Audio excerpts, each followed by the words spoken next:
Eu acho que um dos maiores questionamentos que o homem tem é a respeito do seu propósito. O que eu vim fazer na Terra? Então, se você, como eu, um dia já se deparou nessa realidade de não saber qual o seu propósito, fica nesse vídeo.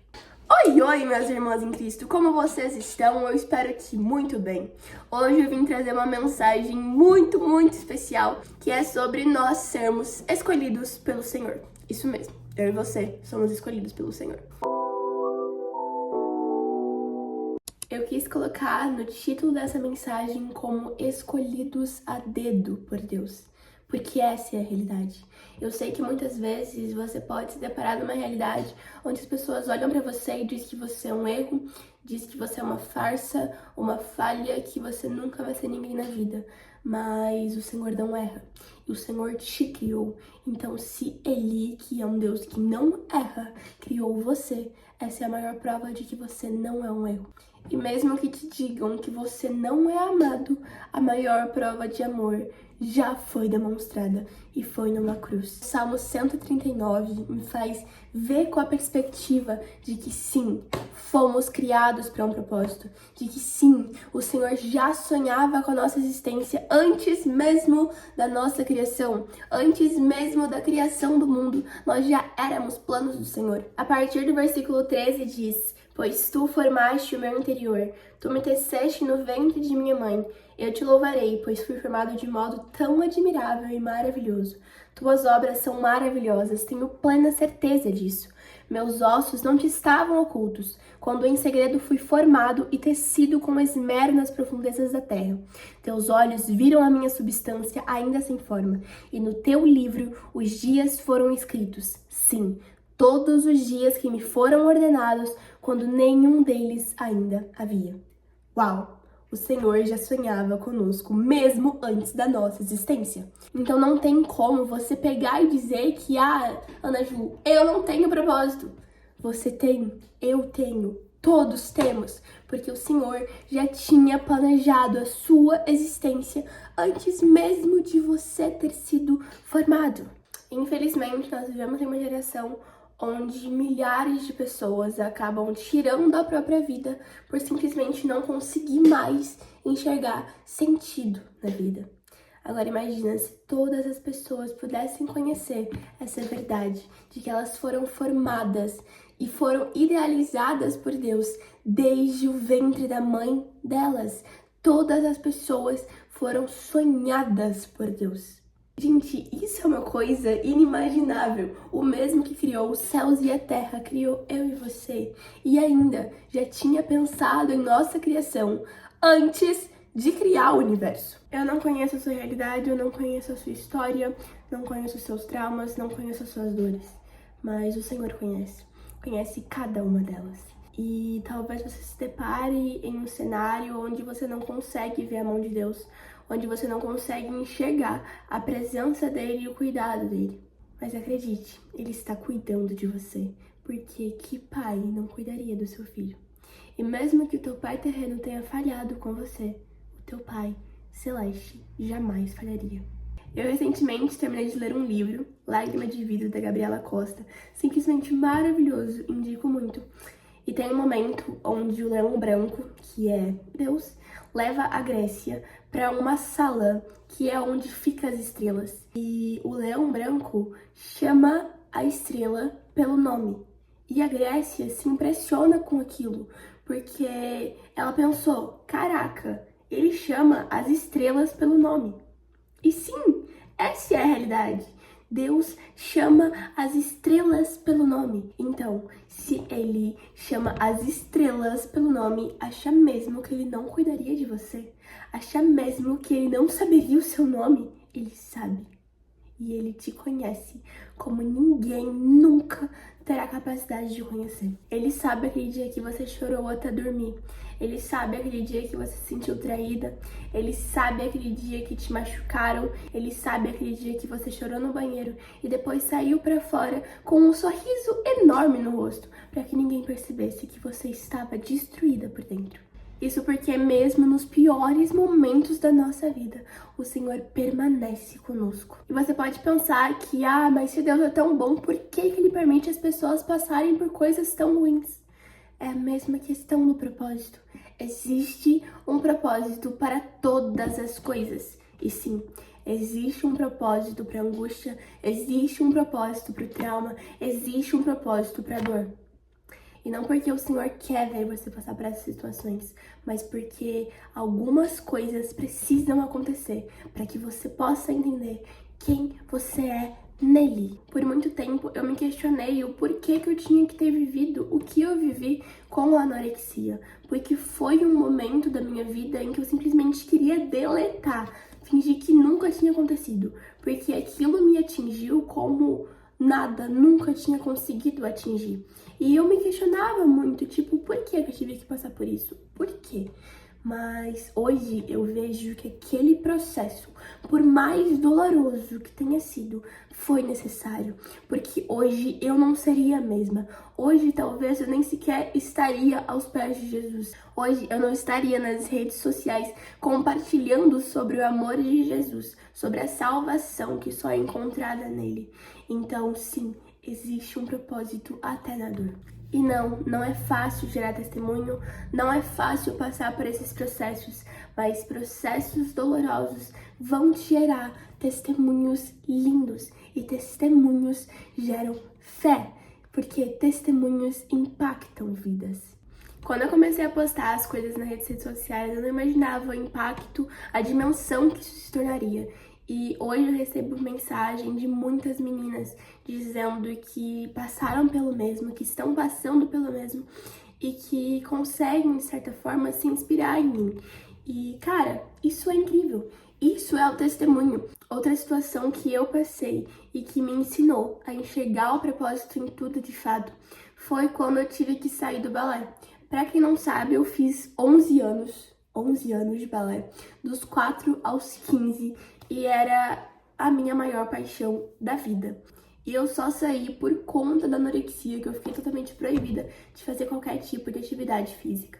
Hoje eu participo do Ministério de Dança da minha igreja e eu vejo o quanto passar por aquilo foi necessário, porque antes eu dançava para mim mesma, mas hoje eu vejo a dança como forma de adoração. Hoje eu uso a dança para adorar a Deus. Então eu precisava passar por aquilo para que eu conseguisse enxergar um propósito por trás daquela dança. Então foi necessário eu passar por aquilo.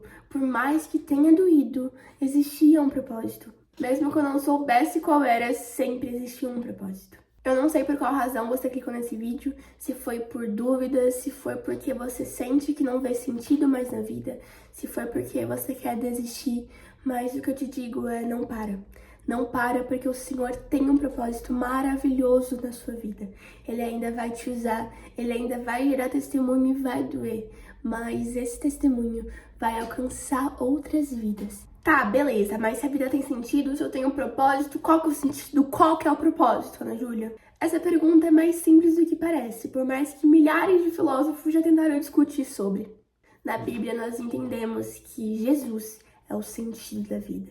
Conhecer Jesus, amá-lo e entender que Ele é o caminho, a verdade e a vida é o significado, é o sentido da vida. E nós, eu e você, fomos escolhidos a dedo por Deus para conhecer essa verdade e mais, espalhar essa verdade pelo mundo. Uma das últimas coisas que o Senhor disse antes de ser elevado aos céus foi: ide por todo mundo e pregai o evangelho a toda criatura. E algo que foi pregado uma vez na minha igreja que me tocou muito foi entender esse ide, porque muitas vezes a gente pode entender como ide simplesmente vai lá e é isso. Mas o id, ele tem o significado no gerúndio. Ai, Ana Júlia, coisa de português aqui. Calma, vocês vão entender. Id porque é indo por todo mundo e pregando o evangelho a toda criatura. Então o id é sobre ir pro outro lado do mundo e pregar? Sim. Mas o id também é sobre você ir do outro lado da rua e pregar. O id também é você ir para sua escola e pregar. O id também é você estar andando na rua e pregar. Mas Ana Júlia, eu vou sair pregando para todo mundo assim, simplesmente? E sim, muitas vezes palavras serão necessárias, mas a melhor forma de você pregar o evangelho é vivendo o evangelho. Em 1 Tiago 22 diz: sede praticantes da palavra e não somente ouvintes, enganando a vós mesmos. Gente, Tiago é uma lapada seca atrás da outra, mas eu amo muito. É um mini resumão de Provérbios. Então, assim, se você quer ser edificado, quer aprender muita coisa, leia Provérbios e leia Tiago. Não reclame por levar tapa na cara. Vale a pena, gente. É pra edificação. Também quero ler com vocês um trecho de 1 Jeremias, do Senhor falando com Jeremias. Antes que nascesses, te consagrei e te designei como profeta às nações. Então Jeremias pega e diz: Ah, Senhor Deus, eu não sei falar, pois sou apenas um menino. Mas o Senhor me respondeu: Não digas, sou apenas um menino, porque irás a todos a quem eu te enviar e falarás tudo quanto eu te ordenar. Esse falar de Jeremias a respeito de questionar a Deus: mas como eu? Por que eu? Eu sou tão pequeno, Senhor. Muitas vezes é a nossa realidade. Muitas vezes eu me vi assim, enxergar apenas nos meus próprios olhos, ver apenas na minha própria visão e questionar a Deus, falar: não, como o Senhor tá me chamando para algo tão grandioso, se eu sou tão pequena, se eu sou tão falha, se eu sou tão errante. Mas o Senhor não escolhe os capacitados, Ele capacita os escolhidos. Então, mais que entender que nós somos chamados e escolhidos por Deus, é entender que Ele também tem a capacidade maravilhosa de nos capacitar para que nós possamos ser instrumentos nas mãos dele, instrumentos nas mãos do oleiro, moldados constantemente para poder viver os propósitos que o Senhor tem para nossa vida. E que esses propósitos não acabem em nós,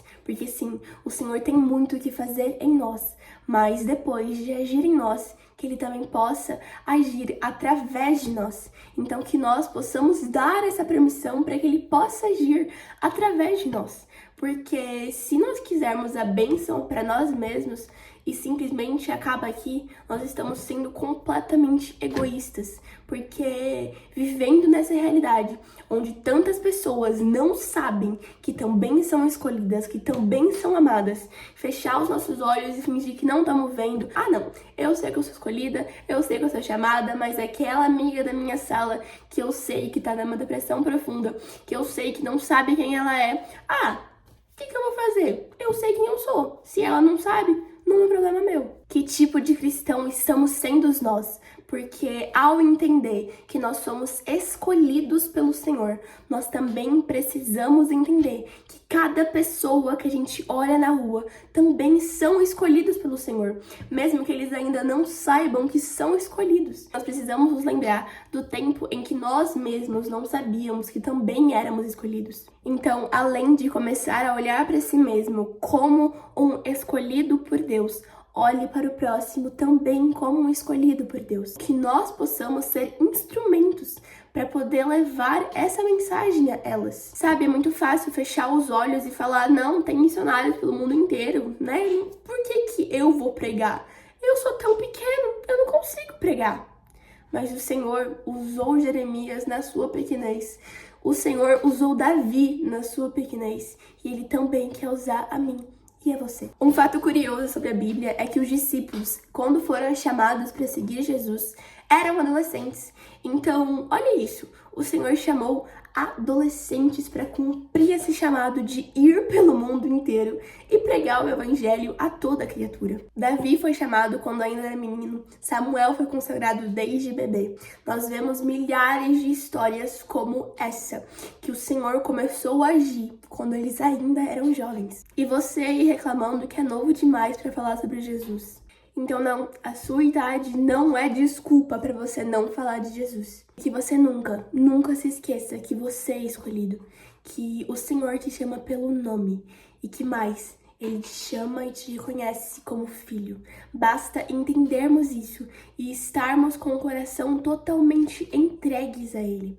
Porque antes estávamos afastados de Deus por conta do pecado, mas por conta do morrer de Jesus, por conta do sangue santo derramado naquela cruz, nós temos a chance da redenção e da reconciliação com o Pai divino. E por meio de Cristo podemos ser chamados de filhos de Deus escolhidos a dedo. Eu espero que essa mensagem possa ter tocado o seu coração, que você possa de fato ter entendido que sim, existe um propósito na sua vida, mesmo que você não consiga enxergar, que você possa ser capaz de fazer coisas grandiosas, você pode, porque Deus usa os improváveis.